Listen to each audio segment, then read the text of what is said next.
Hay torneo.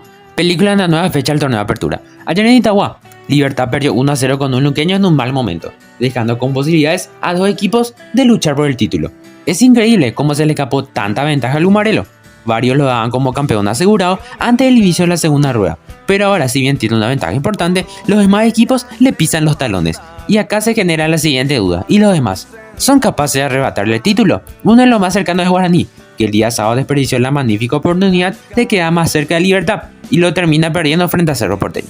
Un equipo que siempre cae en los momentos importantes y en un partido clave, los fantasmas de sus últimas frustraciones aparecen.